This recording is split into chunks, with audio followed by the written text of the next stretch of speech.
Hello and welcome to another video and podcast from fantasyfootballscout.co.uk. My name is David and today I'm joined by a very special guest, and the reason why he's a special guest, even though this is his regular show, is because we've searched far and wide, and don't worry ladies and gentlemen, we found an FPL manager that got a green arrow in Gameweek 11, and it is of course Mark, the FPL General. I don't think I've come across anybody else who's got a green arrow after that absolute horror show. So, esteemed company today, even more so than usual. How are you getting on? Yeah, there's not too many of us around this week. Feeling probably more fortunate than ever, FPL wise, because what a catastrophic game week. I've been playing this game basically my whole life, and I do not remember. I've been thinking long and hard about this, but I do not remember a game week like this. Managers are scoring, teams that manage to score 10 and 11 points. I don't know how it's even possible. You really couldn't do that if you tried. Some people set up mini leagues for a bit of fun where they try and score, the lowest points in a game week wins prizes and stuff like that. But I'm sure even in those leagues, it's very hard to score 10 or 11 points in a game week. So I was actually very close to wildcarding last week, as I am most weeks, to be fair. I need to get this wildcard played so I can stop talking about it, because I'm sure people are sick of me saying the word wildcard. But I dodged a bullet because I definitely would have sold Anthony Gordon and Jared Bowen on the wild card. And basically, those are the guys who got me the green arrow. So feeling very fortunate. And again, just that little bit of extra patience actually played out in my favour this week. So I did sell Trippier though, so it wasn't all good. But yeah, feeling good to just get a green arrow, get out of there, and hopefully Game Week 12 is better for everyone. Very much smash and grab for yourself, and in a way, you didn't need to actually do all that much, as you say there. Just two players really are the reason you got the green arrow, and you can just be grateful for it, I guess. And just sort of continue with that patient approach, which is nice. And just flipping it around to those of you who have had a bad game week. So I got a red arrow, but it wasn't very big. So even though I only scored about 25 points or something nuts, I can't actually remember off the top of my head how much it is, because I stopped sort of paying attention, if I'm being completely honest. By like Sunday afternoon, I was like, look, I'll see what things are on Tuesday when I start planning for this. In fact, I even went to bed, get this, right, before the full-time whistle in the Chelsea game, because I was just tired. And I didn't even find out what the score was until this morning, because I was just that disengaged, and that's what I needed to get through the end of that game week. But then when I looked at it in more detail, and as I said, hopefully this is of use to other people who've perhaps had a similar game week, the damage wasn't that bad, because everybody else had a shocker. So I think the average was something like 27. So my red arrow is about, I think it's about 40k places, which going from 72k to 112k actually isn't that bad. I can probably get back up again without too much effort. So hopefully, if you're in a red arrow situation, it's not huge. And maybe take a leaf out of my book and go to bed. Just go to bed before the end of the game, rather than sitting there stressing about getting your points from your players. So yeah, what a week! What a week! Yeah, I'm sure a lot of Tottenham fans were in bed around the same time as you, and as well as I think any Romero and Udogi owners certainly took an early night last night as well, and are probably still asleep. To be fair, they probably sleep for 48 hours after that game on Monday night. So yeah, catastrophic, crazy, bonkers, and again, probably just a reminder to all of us that there's a crazy amount of luck and variance in this game, and not to get too downbeat when things like this happen, because people say it all the time, but sometimes you do just have to laugh, because it is comical what happened at the weekend. Just player after player. As an FPL manager, you're always just waiting for the next game. You think, right, I've got two players here, things will get better. I've got three players here. I know a lot of people went into Tottenham on Monday night with, Son, Madison, and Porro, and thinking, right, this is going to be fine, or maybe Udogi. At least something will be salvaged here. And it was unbelievable. Get players getting -4s on the Monday night game. It was just nuts. And then it's summed up the game week perfectly by Nicholas Jackson getting a hat trick that just summed up game week 11. That's the thing that made me laugh the most. I woke up this morning and I was like, he scored a hat trick? What? After the season he's had, and the fact that we all owned him from, what was it, like game week 7? No, from about game week 3 to about game week 7 or 8. Wow. The thing is, I feel like 'twas ever thus, though, in that, yeah, fine, I can't think of a game week that was quite as bad as this in terms of comical timing. It's almost like, that Simpsons meme where it's like, stop, he's already dead. It was like that bad. However, there is usually one of these game weeks every season. There's always one that is just ridiculously comical and farcical in the way that everything goes wrong for basically everybody. And I guess we were kind of owed this. And I almost feel like I may have jinxed it, because I've been saying for weeks, actually, I feel like FPL is kind of going okay right now. The people who go without this big player are doing it okay, because the big player that they do have is doing fine.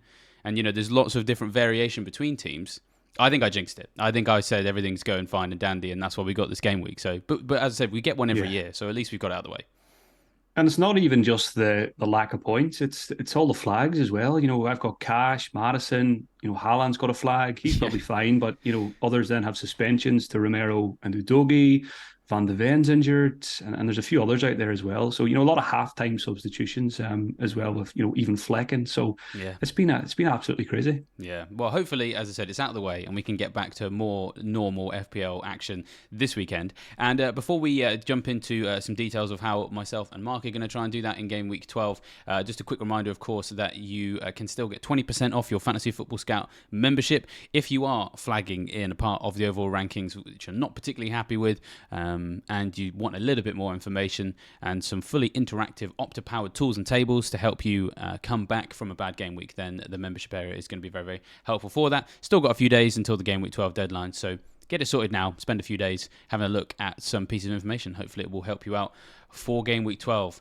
But yes, as promised, here are our teams for game week 11. We'll start with Mark, of course. 35 points, which actually is the dizzy heights of 35 points, I should say. Johnston, Cash, Gabriel, Tsimikas as the back four. Gordon, Madison, Salah, Bowen as your midfield. Alvarez, Captain Haaland, and Watkins up front with Turner, Bayer, Gusto, and Nakamba on the bench. And I make it returns, I think, from 3 players. Have I got that right? Yeah, 3 players, and it was enough. I think I went up 100k. I was a 540k, and it's now, I think, 430k. So 110k Green Arrow, which is nuts, from 3 returns and just 35 points. Could have been even better if I talk about patience all the time. And I sold Trippier for Tsimikas, and I've been I like to reflect on the decision making process, and I feel like I'm a little bit annoyed with myself for doing it, but I still think if I go back there, I probably wouldn't have done it again. I think I dropped about 300k last week, and I was close to wildcard, and got to the end of the week, didn't wildcard, and I felt like it's almost like when you have a bad week, you feel like you need to do something. You need to get the screwdriver out and tighten the bolt somewhere. But I ended up actually just loosening a bolt in my defence, I think, by losing Trippier. So, the thought process was Trippier had Arsenal. I expected Arsenal to score. The couple of tricky fixtures coming up for Newcastle. I thought Tsimikas was a gift in the game. Looked pretty secure for minutes. Always a chance. Klopp did say a few weeks ago he can't play every game. And that's been ringing in my head ever since, he was benched at the weekend, because I'm thinking, right, there was information there that Gomez could play. And Klopp made that very clear to us. So there's a bit of pain there. But again, it all just unraveled. Newcastle keep a clean sheet. Trippier gets bonus. Tsimikas doesn't play. Liverpool don't keep a clean sheet anyway. So it just went as bad as it could have went. And now Trippier has Bournemouth. And I'm thinking, an extra transfer, Trippier with Bournemouth. Maybe I should have. And you know what? One thing I usually do on a Friday is refer to my kind of list of golden rules and strategy. And the one that's in there is roll a transfer as often as possible. And I didn't look at it last week. Maybe because I was on tilt. And maybe if I did look at it, maybe Trippier would have survived. But again, I think I would have did it if I was back there again on Friday. I had Tsimikas up there as kind of one of the must-have picks, and I know a lot of wildcarders went for him. And just when he had the Luton fixture and when Trippier had Arsenal, I felt like it was an okay time to free up the funds, unlock the Trippier cash. And the way I was thinking as well was, if I got to this week and I needed to unlock the Trippier funds, I would have found it really difficult to sell him ahead of Bournemouth. So I said, right, it's actually easier to sell him before Arsenal. I'm not expecting much, and then I've got the cash next week. I've got 2.1 million in the bank now, which is going to be handy for, maybe a Saka or something like that, or maybe even a Heung-min Son. So it didn't go too well in game week 11, but the funds are unlocked now, and that is going to help me hopefully with some midfield or forward transfers. Yeah, the Trippier situation is I don't think you can punish yourself too much on that, because it just made a lot of sense for either to move away from him, or so I actually had a load of questions on the deadline stream. People were torn between like who to bench, for example. and quite often Trippier was involved in a list of 3 or 4 players that they needed to bench one or maybe bench 2 of them. And compared to the options out there, like Trippier felt even benchable in that one compared to, like, say, a Gordon. There was a lot of people, who had loads of Newcastle players but didn't want to start both of them against Arsenal. My advice for those people was start Gordon, which worked out. Obviously, he got something. But yeah, certainly it's annoying when those things go wrong. But at the same time, you obviously know how to look back and go, hey, I'm happy with the decision making process there, and hopefully in the longer term, it's gonna help you out with that Yeah, extra and I money. still think Tsimikas is probably fine. Obviously, there is concern there now. We've got the evidence that he can miss games. All eyes on minutes in Europe this week, which hopefully will help us. But it's Brentford next at home for Liverpool, so I'm certainly going to keep Tsimikas for that one. I'm confident that he will start that game, and I think they've got Manchester City then the week after. So if I can maneuver it in a way that some of these flags disappear and I can keep Tsimikas this week, then I will be open to maybe moving him out for the Man City game. Just if I don't want the headache every week of Joe Gomez or someone else playing at left back, then I might just cut ties with him, pretty quickly and move to, a more secure position, especially when we get into, there's 3 game weeks in a week coming up after the international break and stuff like that. And, Tsimikas is someone I probably can't rely on in that scenario when I don't have, defenders on my bench that I can rely on. So, yeah, so no wildcard played yet either, and again, it's probably not going to be played this week unless if I've got a lot of flags, but if worst case scenario, let's say Cash and Madison were ruled out, if I've got slight concerns over Tsimikas, then maybe I would because I don't have bench options. But I'm hoping that with the European action, pressers on Friday, that things will be looking a lot more rosy closer to the deadline on Saturday. Hmm. Well, yeah, let's put your game week 12 team on the screen. And the flags was, of course, my next question. You've got a big yellow diagonal sash across your team with Cash, Madison, and Haaland. How worried are you about those? I mean, I suppose the Haaland one, it's not actually, I don't think we need to be as worried as we perhaps feared we might needed to have been at half time in the game because he has been seen training. Madison, I suppose we are waiting on because that was, of course, last night. We were recording this on Tuesday. Yeah. What's your thinking with these flags? Or you sort of thought about replacements? Because I guess It's you're not funny. fussed about your about your bench. Sorry, for people to come in. Yeah, it's the bench is extremely weak. It's funny looking at that team as well. I've got that nice diagonal. It's like a game of Connect Four. I just need one more yellow flag on the bench and I can win this game. So I'm sure one will appear before the end of the week with the European games. But yeah, I haven't given too much thought yet to transfers.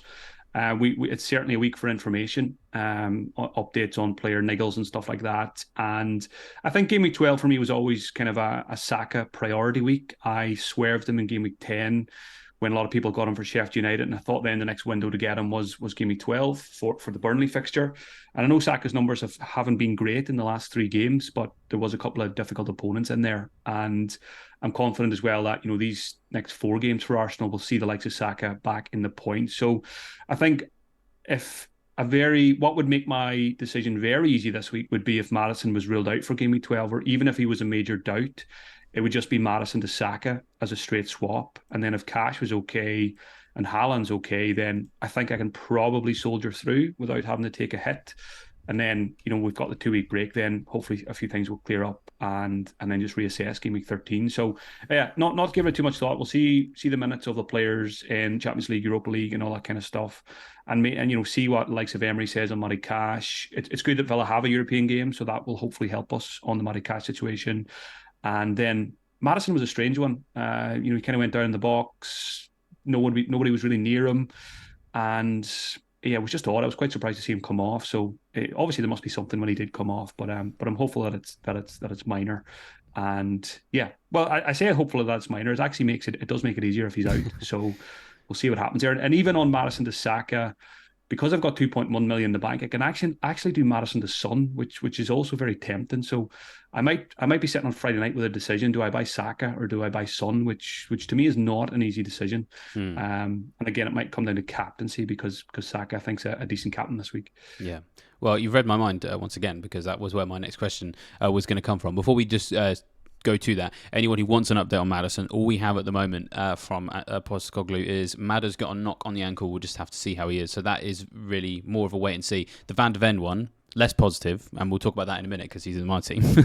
But yes, captaincy then. That was where I was going to come to next. You've currently got the armband on Salah, and he's at home to Brentford. Saka obviously has Burnley at home. Son is away at Wolves. I guess they're probably the three names you're thinking of, and probably a little bit annoying that only one of them is currently in your team. Because I'm guessing Man City away at Chelsea, not really tickling fancy.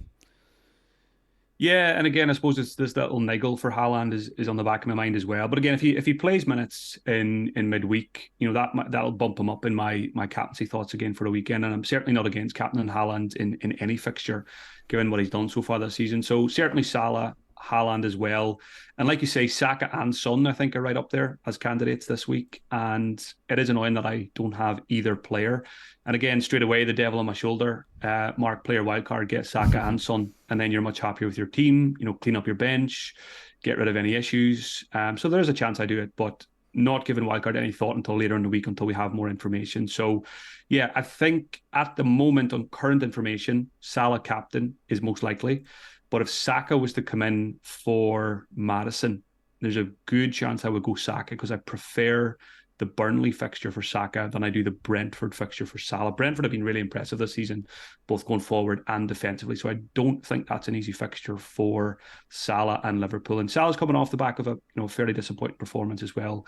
Not that I'm going to read too much into one game, but yeah, I think Saka versus Salah is a pretty close call for me, and Haaland will be up there. Come the weekend, I'm sure. And I probably should include, Bowen and Watkins have great fixtures as well. There's quite a lot of captaincy candidates this week, which I think I noted down a couple of options yesterday for the 59th-minute podcast. And I don't think I've ever noted down so many captaincy candidates in one episode. So hopefully we'll see a bit of a spread at the weekend, which is always good. Yeah, it helps that both Man City in facing Chelsea and then Liverpool hosting Brentford. But with both of those teams having quite challenging fixtures, it does open things up quite a lot. For sure. I mean, I was just looking at your team and thinking even Gordon away at Bournemouth could get you a big haul, to be honest. I mean, I'd be very surprised if he captained him, but certainly there will be people out there who do it, for a laugh. And it might pay off. So, yeah. It's not crazy. Even if someone could maneuver to get Callum Wilson in, there's another captaincy candidate in a good fixture. Wilson and Eddie Howe going back to their former club. So, very that true. could be an interesting one. Very true. And of course, Callum Wilson still keeps using your trademark celebration and refuses to pay you royalty. So I need to actually experience enjoying one of those salutes at one point because I don't think I ever have. Oh yeah. Well, what will happen is he'll get a hat trick if you don't get him, and if you do get him, he'll get nothing. That's what I anticipate because you've had very bad luck with him specifically. So yeah, it's been a couple of it's probably 4 or 5 seasons of difficulty with Callum Wilson, but I'm sure it'll come good. We'll make up at some point. Yeah, what we need is for you to both be present at some kind of award ceremony for just football in general that has a fantasy category, and we can get a fantastic Avengers Assemble moment where you come together. That's what I'm hoping. That's what I'm banking on. That's hopefully that will happen. Well, speaking of hope, let's go to my team because I'm losing a lot of hope at the moment. 24 points for me. So it was a red arrow, as I've mentioned before. Not a huge one. Yeah, I can't complain too much. The reason why I talk about losing hope is I had a fantastic plan, I thought, for playing my wildcard in Gameweek 19. Those of you who watched the members video from last week, I went through kind of how I would build towards that squad in Gameweek 19 with my free transfers between now and then. Now, of course, that was hopeful because things can change in FPL, and that's exactly what I said. And I was like, well, some flags here and there might cause me a few issues. I currently have yellow flag on Flecken. I got a yellow flag on Cash. I got a yellow flag on Maddison, who weirdly enough, when I screenshotted this, Maddison and Van de Ven's flags hadn't been added, but I got Maddison, Haaland, and Van de Ven. And the update on Van de Ven is it's too early, but looking at him, you'd think it's a pretty significant one, says Postecoglou. I'd assume he'll be out for a little while. Because, yeah, it doesn't look great.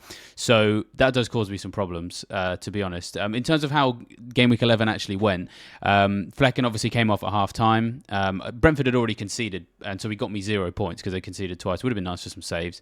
Tsimikas, of course, didn't start, came on for 1 point. Anderson got me 5 points, but Tyreek Mitchell proved to be the Palace defender of choice for that one in the end. He got booked, Anderson. Diaby blanked, got an assist from Matoma. Saka got nothing against Newcastle. Maddison, 1 point. Obviously, the Man City players in a 6-1 win got me 3 points total. Thanks, guys. Archer scored on my bench, and nobody felt like, not turning up. So, cheers, guys. But the thing that I think is the most annoying one, and is the most missed opportunity, was that I captained Salah, and I was quite happy with having done that. I actually had the captaincy on him all week because I felt there was a great opportunity there. I kind of felt Salah and Haaland kind of had it was a pretty good chance they'd probably get similar points. They both had really great fixtures, both in relatively decent form. Salah more medium term, Haaland more short term. But I just felt that both of them would do well.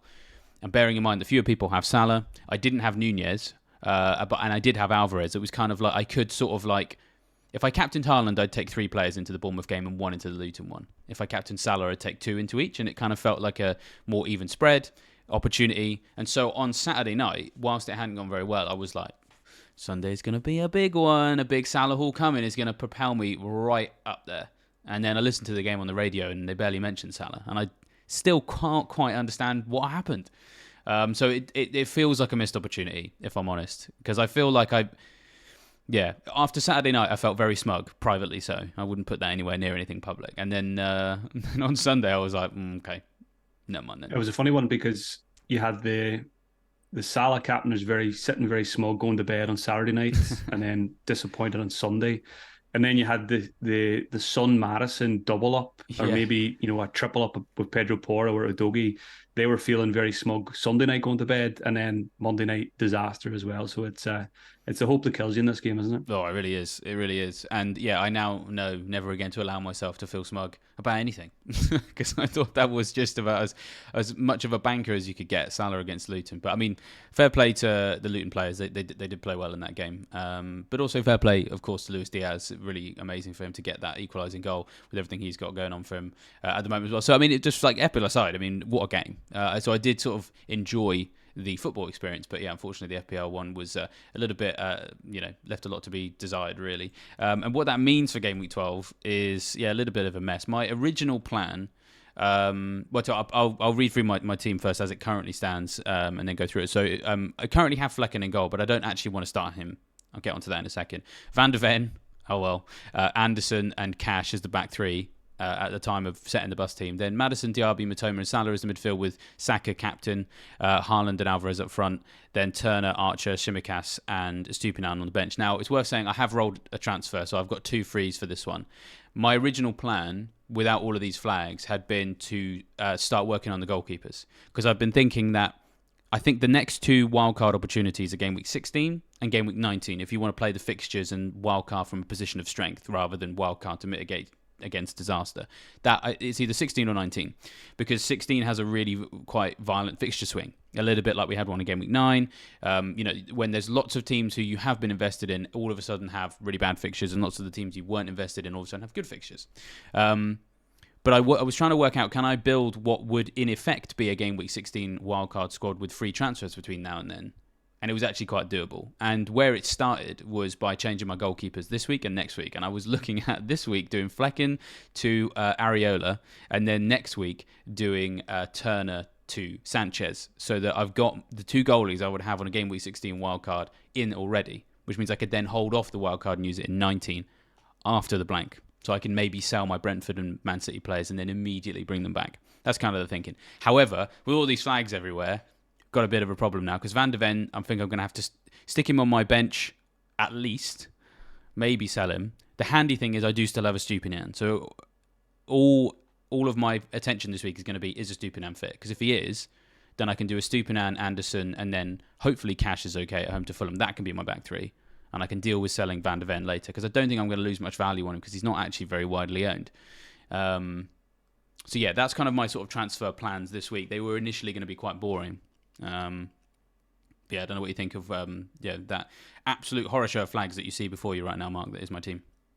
Yeah, it's very interesting actually. Hear you mention 2 potential goalkeeper transfers. It feels like a lot of moves to make in that position. I can understand it though when you want to kind of cover that fixture swing later. Areola's fixtures are good now, and then you've got Sanchez when Chelsea's improve around Game Week 16 or whatever. But I think in that scenario, I'd probably just be looking if you want a new goalkeeper, and you might need one anyway if Flecken has Yeah. an issue, I've got Flecken and that Turner at I the would, moment, so I've got to sell one of them yeah, anyway, really. So yeah.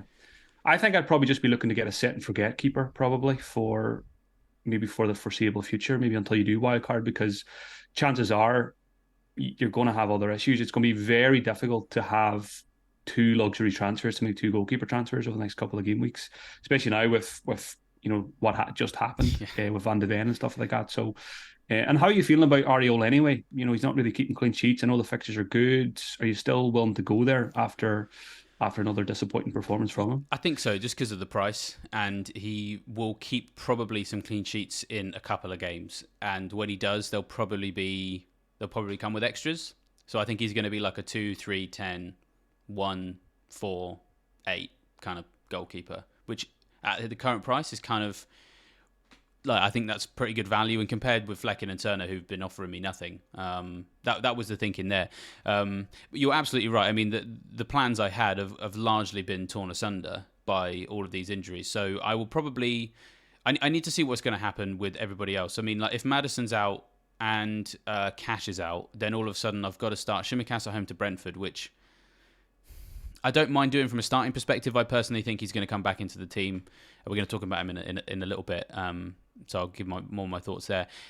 Really, I need to know on Estupiñán, because Estupiñán being fit at home to Sheffield United would be like incredible, and it would reward the fact that I've kept him. I've had him all season. I've kept him through this injury because I've been able to.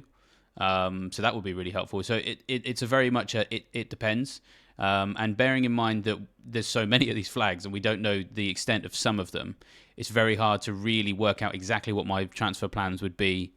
I probably need one of Praz's flowcharts to work out what the transfers are. I mean, if Cash is out and Estupiñán's out, then I've just got Anderson and Tsimikas, so I would have to sell probably Van de Ven. I've got some money in the bank, so maybe I can go to a Porro or something, because Wolves away, I think, is a perfect fixture for them to come back from. Just to throw another idea to you on the goalkeepers, I've got the fixture ticker open in front of me. I think what I'd be thinking is if you're thinking about making two goalkeeper transfers anyway, go Sam Johnston for Everton, Luton, West Ham, Bournemouth. And then when you get to game week 16, when Johnson has Liverpool, if you still want Sanchez at that point, you've got Everton, Sheffield United, Wolves, and Crystal Palace.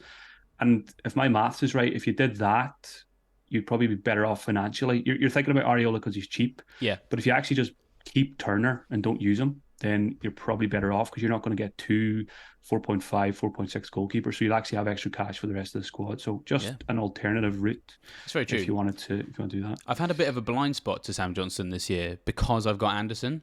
And so I kind of every week go, well, I don't need him. And a lot of people have him and don't have Anderson. So, it's nice to have an alternative. But actually, their defence is looking pretty good. That doubling down on their defence for 3 of the next 4.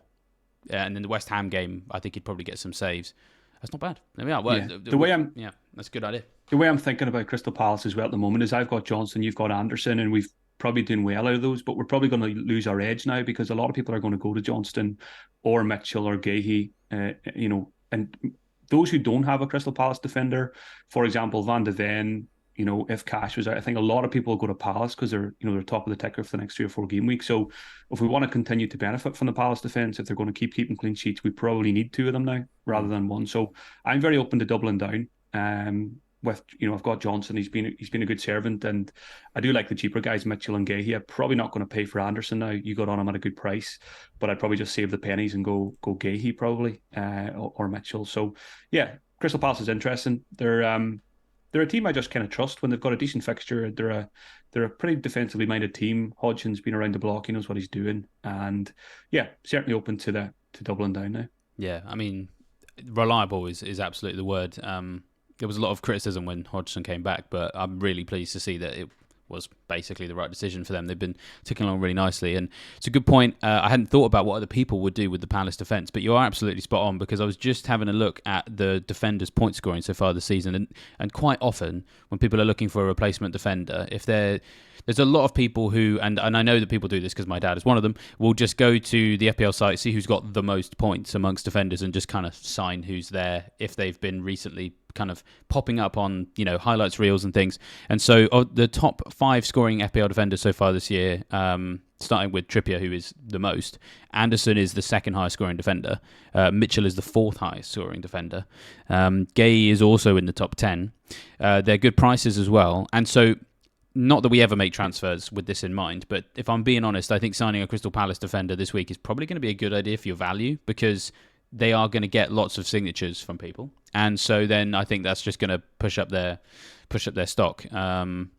So yeah, Mitchell is actually the third most signed player this week already. So yeah, maybe that's the way to go. Areola as well. I said it, I think, on last week's show that I was kind of a confident Sam Johnson owner now for the next 3 or 4 weeks going up against the Areola owners, because he hasn't been keeping clean sheets. West Ham haven't been good defensively, and it's, a lot of people won't make a goalkeeper transfer. So I feel like, I know it could change in the next few weeks because West Ham's fixtures do, improve significantly. It's Forest, Burnley, Crystal Palace next, and maybe Areola does come back in and score quite well, and could even outscore Johnson, who knows. But I feel like, certainly starting last week, I'm kind of one up on the Areola owners, and I'm hoping that most people stay on Areola, and West Ham, do continue to disappoint defensively, and that Johnson can rack up the saves, because I feel like it's a nice differential to have. And Areola is higher, very highly owned, but I don't feel like I would need to get him to protect myself. I feel like it's more of an opportunity to actually go against him than it is to be kind of looking towards getting him in. Yeah, just looking at the ownership now, Johnson is only in 4.7% of teams. That is nuts. I had no idea. So he's actually officially a differential because he's less than 5% owned. That is crazy. And then Areola's 37.1%, so the gap is massive. Wow. Yeah, and again, people have flags elsewhere, so a lot of people are not going to make a goalkeeper transfer. You're lucky you've got 2 frees, so you can actually do it if you want to do it. And I think that would be quite high on my list if I was you. Fleck into Johnson, I think it's a good move this week. Yeah, so just to clarify on the transfers, it was a case of, rather than use both free transfers this week to change both goalkeepers, it was to use one of them to change one of them this week, and then all things going well, if there wasn't loads of injuries, etc., then I could use the free transfer to change the other one the following week, because actually for game week 13, my team was actually kind of not badly set up kind of anyway. And if anyone who's not used planfbl.com, give that a try, because you can basically build your team from one game week to the next and build yourself a list of transfers, so you can sort of visualize what your team would look like from each week. And yeah, what I had was a situation where my game week 13 team didn't really need that much work, and I could actually afford to change the substitute goalkeeper. But yeah, certainly the flags are an issue at the moment, and it's hard to be definitive about transfers. We just need to wait and see what the latest is. I also will try and hold on to my wildcard as well, because I think it's going to be more impactful later in the season. The only other thing just to talk about with my team is, obviously, I've got the captain's armband on Saka. It's an easier situation for me than I think it is for Mark, because my captaincy doesn't really depend on my transfers, and this was one of the reasons why I went Saka for game week 10. I felt like I was a bit unfortunate, to be honest. I got the Sheffield United score correct in Super 6, so and I captained a player from that game who had one shot, so I feel a bit unfortunate. But I just think, they're going to need to respond. Arsenal against Burnley, it's at home. It's an easy one for me because, like you said, Mark, I think Salah at home to Brentford, it's not that exciting a captaincy option based on what we've seen recently. So sorry to interrupt. Just on Saka, when you're talking about it, you say it's an easy one. I think it's the best fixture, I think, against Burnley. But do you have any concerns that it is just one shot in the last 3 games for Saka? A little bit, yeah. But I sort of kind of expect a bit of a lift from Arsenal in this one. I know that I've historically been the sort of person that turns around and says don't captain players based on something needing to change. I think it's not just a case of something needing to change. I think something just will change. I think a home crowd against Burnley are just...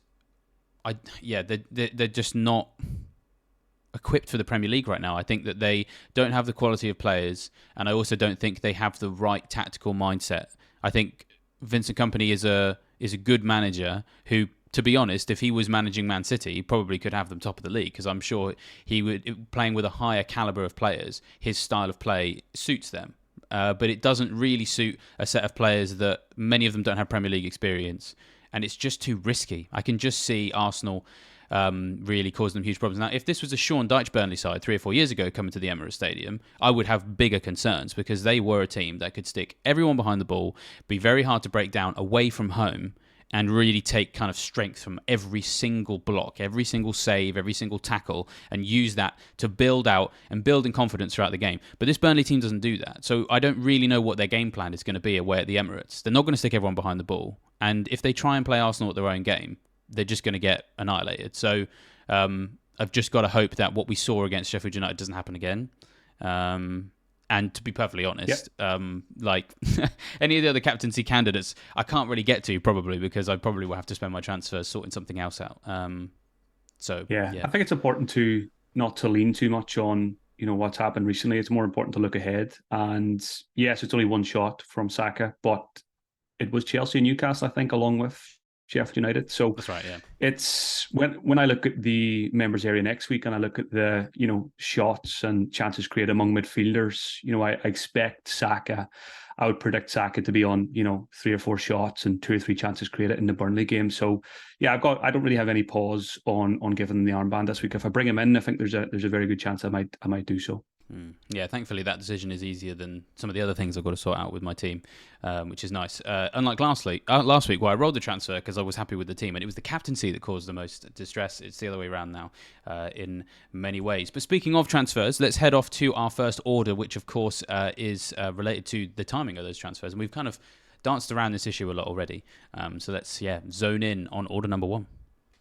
Yeah, I know sometimes I feel a bit lazy putting this order in because it comes in a lot of weeks. Order number 1, don't make your transfers until Friday. But I think this week more so than any week so far this season that it's important because there's European games and there's a huge amount of yellow flags. There was a crazy amount of early substitutions among some key players, players getting 60 or 70 minutes.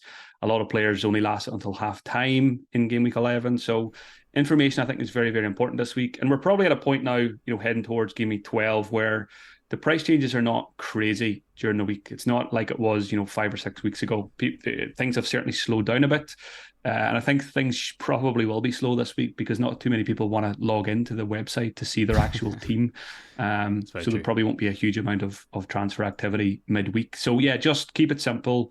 If you haven't made any moves yet, don't do it until we have information on players like Cash and Madison and all the others. Flecken.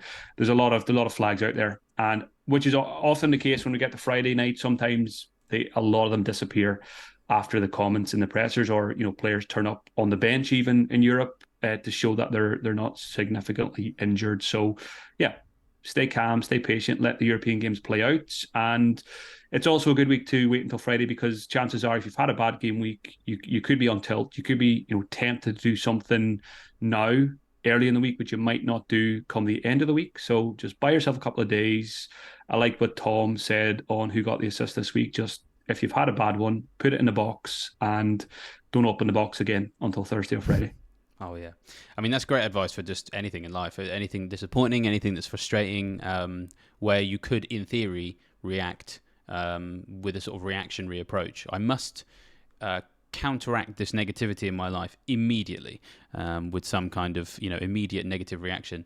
Yeah, just put it in a box. It's great advice just for anything, really, and really compartmentalize dealing with negative experiences, is just the best way, And so, yeah, the great thing is, if I'm honest, is even though this has been a horrible game week, I think doing this show this year, more than ever, I feel really well equipped to deal with those bad game weeks because we had a couple earlier on in the campaign. And we've had some really great conversations in terms of how to deal with that. And I know that there's been lots of people. We've had some lovely comments, people getting in touch and saying, "Hey, this has really helped me. Thank you for talking about this kind of thing." And it just creates this fantastic positive cycle of kind of encouragement and resilience to stand up to these bad game weeks, so that when they happen, I don't need any kind of new life experience how do I deal with this? I just already know. I just open the playbook and go, bad game week, okay, ABC, right, I'll just do those things. And so I'm glad that we had this game week now. If we'd have had this like game week 2 or game week 3, it might have been easier for us to kind of have some reactionary take. But yeah, I kind of just feel like this show in particular has really just kind of been leading towards this game week so that we've got it done, we've got it out of the way, as you say, put it in the box and deal with it later. So yeah, Friday seems like a good time to do it. I'm really enjoying these as well, and I hope the viewers are also. I feel like even just recording this on a Tuesday, I always come away from it a little bit calmer. And with Joe last week, you were red flagged. And I kind of went into the video with Joe, and I was like, I was all over the place. And then just talking to Joe for an hour, I came away from it, and I was like, you know what? It's pretty clear that this team doesn't need a wild card. And because if I did wild card, I probably would have scored maybe 24, 25 points, similar to yourself. And then it would have Yeah. been bad game week, then bad game week on a wild card. And then that's when things start to get dangerous because you've had two bad ones, the wild card's gone, and then you can go full self-destruct mode. So yeah, again, just doing the general's orders last week really, it helped me dodge a bullet because I could be sitting here in a pretty tricky situation if I hadn't have done it last week. Absolutely. Well, we'll keep on doing it for you, Mark. As we say, it's like a bit of counselling, bit of therapy. Is if it's helping your team, It's then we'll. keeping me. I feel like it's keeping me on the right path this season. It's keep me steady. Yeah, absolutely. And yeah, hopefully that's the case for other people tuning in as well. Let us know in the comments how you got on this week. And yeah, if you're tempted to go tilt or if you're tempted instead just to go and enjoy your life for the next couple of days and come and deal with the problems on Friday, we'd love to hear from you. Let's move on to one of our favourite parts of the show, which is, of course, Dad's Army. We weren't able to bring you what happened with my dad's team last week. He got 60 points last week. He got, I think he captained Bowen. I'm just double checking it now. Yeah, he captained Bowen last time. Didn't do much for him. He had Ferguson on the bench. He got the points from Mbermo. 60 points last week was just below the average. He was a bit frustrated with that. However, he has outscored both me and Mark this week, and I can just see the smile on Mark's face as he's seen this team. 40 points for my dad, with the absolute jewel in the crown, that man at centre-back, Nathan Collins. 10 points for him, his big hero. I mean, how does he do The funny thing was when I was watching the highlights back of the Brentford game, and when Collins leaped like a salmon at the back post, I thought of your dad straight away because he's the only person I know that owns him. And I thought, right, myself and David are in trouble here this week. If Collins is scoring, he's on for a big score. And 40's huge this week. It is. So he must be feeling pretty good. Yeah, I mean, Collins has been an incredible signing for him. 0.6% owned, and he scored 10 points this week, 6 points in game week 10, 6 points also in game week 9 as well. So he, I can't remember when he signed him. But the other great thing about this is you'll remember, of course, that Nathan Collins was the replacement for the esteemed Tim Ream. So he's gone from Tim Ream to Nathan Collins, and every week it works. I don't know how he does it. It's always in defence. It's where he gets his most jammy hauls. He does. The rest of his team, I mean, he got some points for Bowen. He should have captained him this week rather than last week. Matoma got him something, and Burmo as well. So he's got a couple of players that people have sold recently, like Son and Burmo. He's still held on to those. He did captain Haaland. He doesn't have Salah. And his bench is looking a bit messy now. Byrne, Ferguson, and Zuma. He did bench Johnston and went with Vicario over him. I sort of suspect. I'm trying to work out what the thought process was there, if I'm honest, because I kind of, when I saw that, I thought, maybe he's just like forgotten to set his team because I don't think anyone really. I mean, away at Burnley, but he did make a transfer. He sold Fernandes and he brought in Diaby. So he did something. So I may have to quiz him on that one. It's very unique. The exciting thing for us now is he's got the flags in defence. He's got Zuma and he's got Dan Burn. So he's been a Tim Ream owner. He's been a Nathan Collins owner. So I'm extremely excited to see who replaces either Burn or Zuma. Hopefully he makes that transfer this week when he logs in and he sees those two flags. He'll get his little headlamp on and get his all his gadgets out and unearth the next gem of probably a 4.5 million or less price defender. So yeah, very interested to see who that's going to be. Owned by less than 1%. That's how it will be. I mean, to be honest, he doesn't have. I kind of think he might go for a Crystal Palace defender because he'll look at the fact he needs to change his defender. He'll then go to, as I mentioned before, just the list of who's the top scoring defenders. He'll see he doesn't have enough money for Anderson. He'll spot Mitchell. I think that's my prediction is he'll do Burn to Mitchell. And we'll see if I got that one right. The one other thing we do need to mention is that him getting 40 points this week is fantastic news for him in his ambition to win the Church League because he has finally claimed top spot. So 40 points for him. The guy who was previously top got 19 points this week. So it really was, a total disaster there. And yeah, that guy had like a ton of flags. He benched Kabore and Palmer. So he did it to himself, really. But thank you very much to a person who shall go unnamed for GDPR reasons, has now dropped down to second in the Church League. And my dad is currently sitting pretty. He's about 20 points clear now. So in one game week.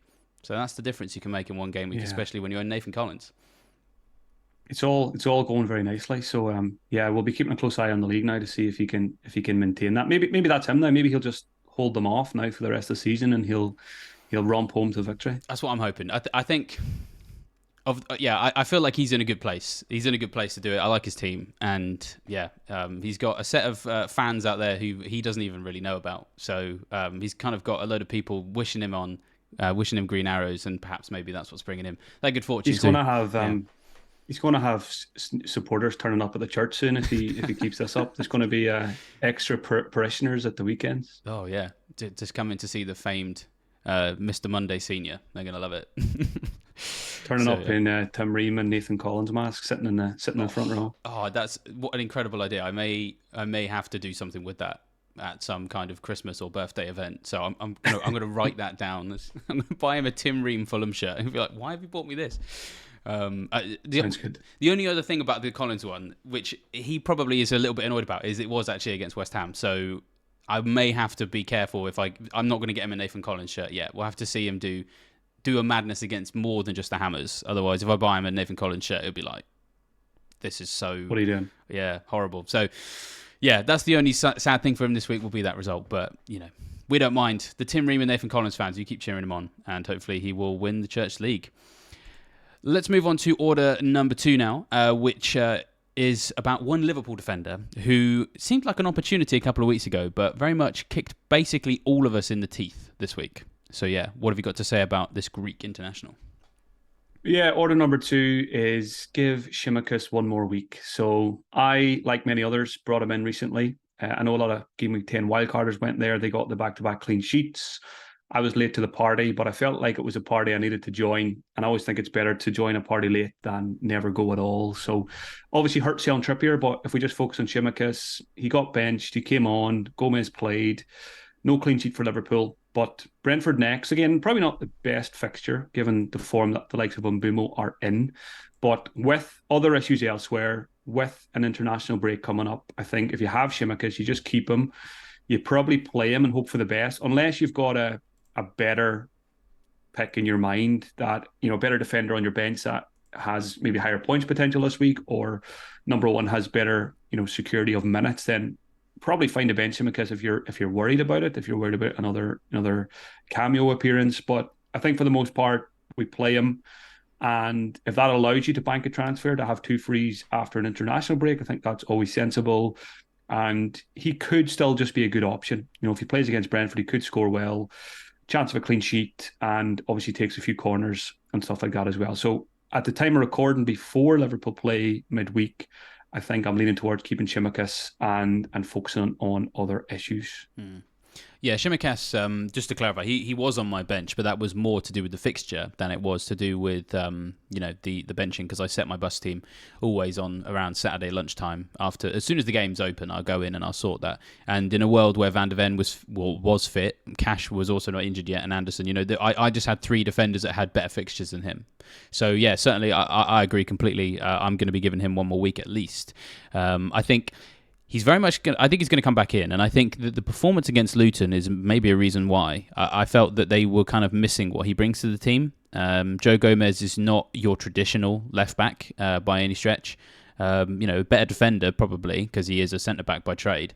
But yeah, I think that they were missing a bit of insightfulness on that left hand side, where they're used to having Andrew Robertson. So they've sort of dropped down from him to then Tsimikas to then Gomez. Obviously the reason for the rotation was I'm sure they had full faith in Gomez, but it's just a different type of defence, and I just think Tsimikas will come back in, and I think arguably the performance against Luton actually solidifies Tsimikas' place in the team in a world where Robertson's not there, because I think they were missing him, and they obviously brought him on and wanted him to change the game. So I'm not worried at all, and the great thing about his price is he is rotatable. Versus if you had a Robertson or Trent, It is Man City in game week 13, and hopefully people can bench him outside of that. But then Fulham at home in game week 14, Sheffield United away in game week 15, Crystal Palace away in 16 is actually not a bad fixture because Palace haven't been too high scoring this year, although Eze and Elise are probably going to be back by then. But the Fulham and Sheffield United game especially, being able to rotate in a 4.5 million Liverpool defender, I think is not bad. But of course it is dependent on whether or not he's going to play. But I just think that his place in the team arguably went up based on the nature of Liverpool's result against Luton. So Yeah, hopefully I do agree. I hope Klopp sees it the same way we do, that you obviously do probably get a bit more defensively sound when Joe Gomez is part of a back four, but you certainly lose something going forward. He's obviously much more natural if he was playing right back, but I think he certainly lose something if he's on the left side. And yeah, hopefully Klopp sees that and he sticks him back in against Brentford, and there's some assists for us to have, hopefully. yeah, fingers crossed. That's for sure. Because yeah, more of us are kind of probably going to have to start him than we anticipated before some of these injuries. But if you thought you had a bad week, well, try being Sonny, who has had the lowest game week, I think, of his season so far. Lots of work for Mark to do as a father this week in sort of helping his little boy realise he doesn't have to react with negative emotions to a low-scoring FPL game week at the tender age of 7 to 8 months. What a week for him, eh? Talk us through this team. Yeah, so just 16 points in total for Sonny, unfortunately. So he had, first of all, Allison benched for the clean sheet, so played Ederson, and Ederson let him down. Nothing in defence from Patterson, Dawson, and Emerson. There was 2 0-pointers in there. Captain Sonny let him down. Madison off injured. Harrison nothing. Mason Mount subbed in for Richarlison and also did nothing. And up front, blanks all round for Wilson, Ferguson, and Odsonne Edouard.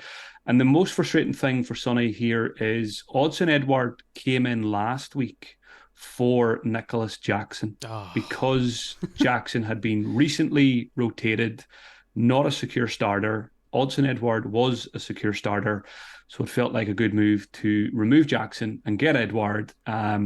Thankfully, like you, Sonny was in bed early last night and he still doesn't know that Jackson scored a hat-trick. So I'm probably going to keep that news to myself just to, we don't want to upset him about that. But yeah, a bad game week. And I think even if he had Jackson, that would have been an extra 15 points. If he didn't have Edouard, for example, I still would have just about beat him. So I don't feel too bad about removing him now. But again, maybe Jackson needs to come back in now. But I did see a tweet this morning that Richarlison looks like he's going to undergo surgery. So I think a straight swap from Richarlison to Brennan Johnson is certainly on the cards here, because I think Johnson could be a good option now if Richarlison's going to miss a few games. But yeah, overall a bad one. But this team's still very much capable of beating me on any given game week. As we've seen, you weren't here last week, but Sonny actually beat me the previous week. He had a big one. I think it was 72 points. So he went from 72 to 16. So all eyes on game week 12 to see if he can get his third victory of the season. If he could beat me, 3 times out of 12, that would be pretty impressive so far. Yeah, 25% success rate for a team that is really just based on nothing to do really with the football. It's more just to do with etymology and name kind of history. Then yeah, that's fair play. I mean, it's very swingy, as you say. It can get big points one week and get poor points the next week.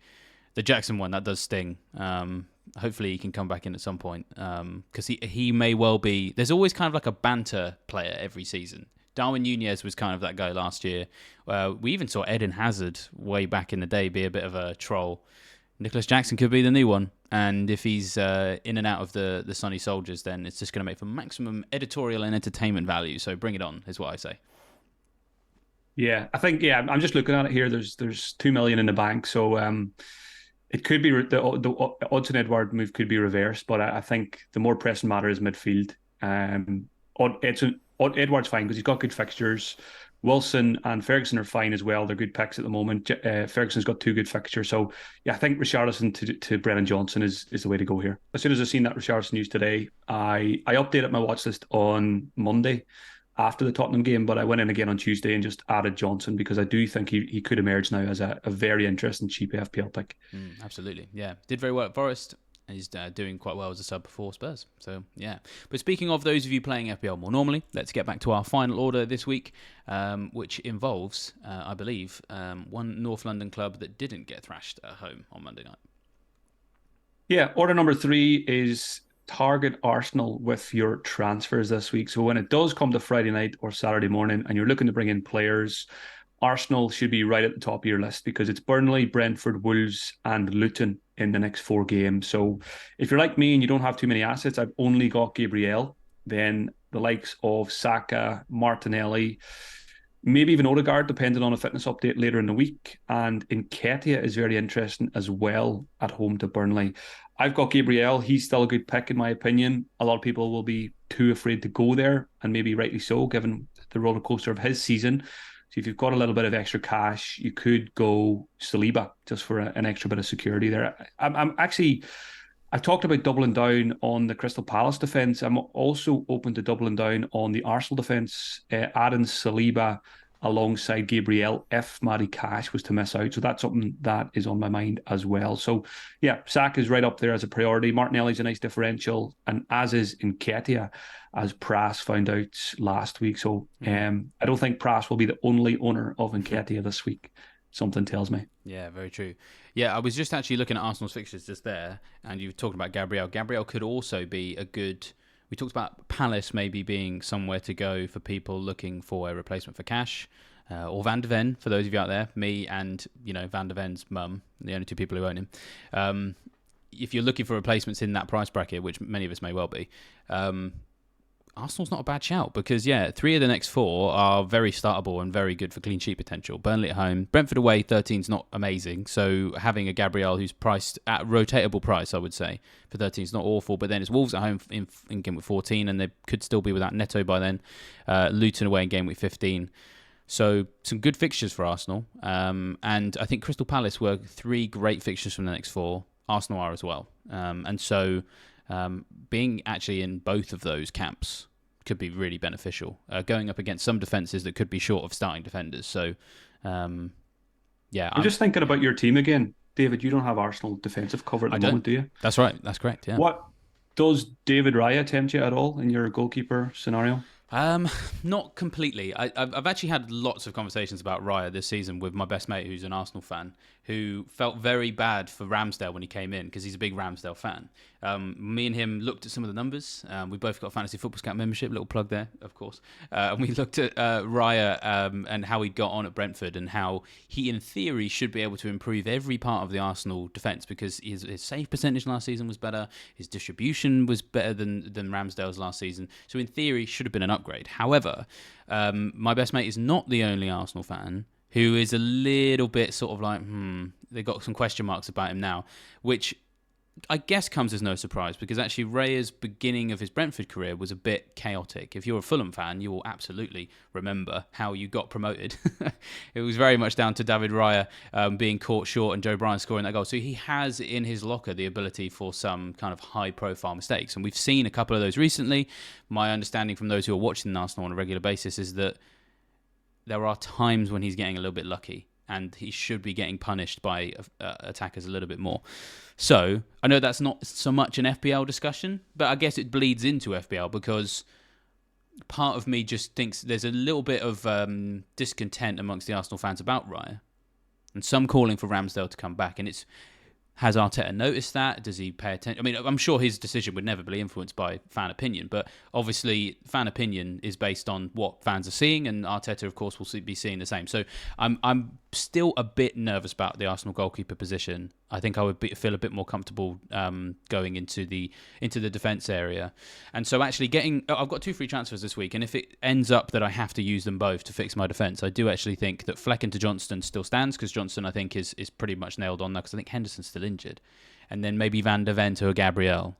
That feels safer than going for an Arsenal goalkeeper. So yeah, probably just a bit of a tangent there, but I've just found my discussions with those who support Arsenal this season on the goalkeeper situation has been really quite interesting. To be honest. And I'm in total agreement there. I don't think David Raya's first few Arsenal games have been fantastic, and I just think back to when he signed and people were asking Arteta about the goalkeeper situation. He just said, "I've got 2 great goalkeepers," so it could happen at any time. Ramsdale could get a game at any time. And I don't think any of us would be surprised. I just find it really hard to see Ramsdale sit on the bench all season for every single Premier League game. I still rate him quite highly. And I don't think there's a huge amount between himself and Raya at the moment. Maybe before the season, I would have thought, yes, Raya's an upgrade. But on recent performances, I think you can't really make that argument. So yeah, I think you'd be right to probably swerve that. And obviously, would have been easier to get Raya if Turner still had his place. And now that that's gone as well, you don't have an insurance policy, so probably best avoided. Yeah, I mean, we'll see how things progress. I mean, it'd be really nice, to be honest, if they were both priced in such a way you could have both of them, because then you knew you'd get one of them. But yeah, unfortunately, it's not like Iverson and Ward from last season. Unfortunately, it's Oh, amazing. just sent a shiver through me. Yeah, I'm so sorry. Little bit of a disclaimer: if I've caused you any PTSD, if you're watching this from saying those two names, I fully apologise, and it was my fault, not the fault of Fantasy Football Scout. But yeah, but yeah, kind of in a roundabout sort of way. I think because I already have Saka, when you say target Arsenal players, that sort of chimes with what I've been thinking about defence. Defence is really where I'm looking at, and I feel pleased that I have Saka already because it allows me to focus on potentially their defence with my transfers, rather than if I didn't have Saka and I didn't have an Arsenal defender, I would probably feel like Saka was the priority there. I think this It's is going to be a interesting. big one. We're pretty aligned. You're thinking about buying Johnston and Gabriel, who I already own, and I'm thinking about buying Saka, who you already own. So our teams are going to maybe morph into each other soon. Yeah, well, it's been really nice, to be honest, this season for them to be a bit different and it still works. So, yeah, maybe we were always destined to end up with the same team. But yeah, we'll see how things progress this week. As you say, a lot is going to depend on that injury news. So do keep an eye out for that. Now, of course, a few days left till the Saturday deadline. So if you haven't already sorted out your membership, we've talked about a couple of the benefits in this video, as we always do. 20% off, still available at discount price. And so, yeah, all sorts of good stuff that's going to help you prepare best for game week 12. Now, if you've also liked this video, then please like this video by hitting the button on YouTube, of course, and subscribe to the channel. All of those things completely free, and they are really, really beneficial for us as a channel. Hit the bell notification as well, and then you won't miss any of the videos at all. We've got got the international break coming up, and if you enjoy being able to still have some discussions about FPL, a lot of the videos are not scheduled around matches, so sometimes it can be a bit difficult to know exactly when all of your favourite shows are going to be on. That notification button is going to help you get notifications of when they've gone live. It's especially helpful when there's an international break, so do consider hitting that button as well. That's all the housekeeping that I've got. If there's anything else you'd like to add, Mark, yeah, let us know. No, that's it. Again, just to echo, stay calm, enjoy the Champions League games, and come back with a fresh head at the end of the week. Absolutely. Well, with that, we shall leave you fine folks to enjoy that few days compartmentalizing the negative emotions. And we will see you later in the week when we start making those big decisions. So we'll see you next time. Bye.